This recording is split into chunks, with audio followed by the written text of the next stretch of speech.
To begin editing a game, you first need to draw a map. Click on Workspace to expand and you will see the following 5 maps. Map 1 to Map 3 are of a lower layer, and the avatar will step on them. They are generally used for the ground or background. Map 5 is of a higher layer and will cover the avatar. It is typically used for the sky or foreground. These tile maps make up the map of this scene. Now, let's start drawing the map. First, add the assets you need to draw by clicking on the Asset Store.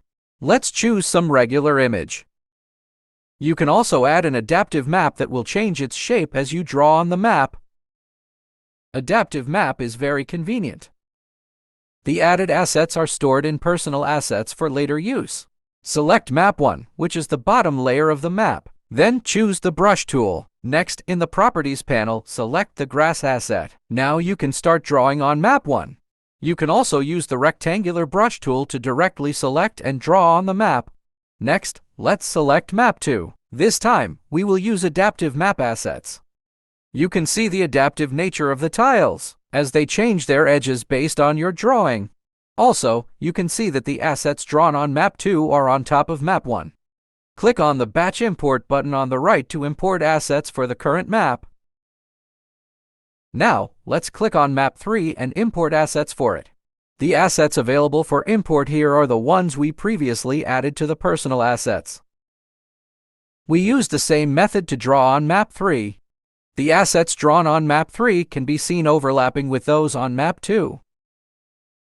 Next, let's quickly add some houses and trees and draw the block map. The house and trees are placed as parts on top of the tile map. More detailed instructions may be provided later. Next, let's click on Block Map.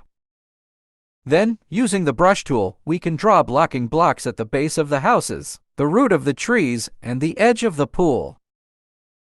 The drawn parts will appear in red, and the player's avatar will not be able to pass through the red parts. Now we add a spawn location and test the effect. Click the test button in the top right corner to start the test. You can see that the avatar cannot pass through the areas drawn with the block map.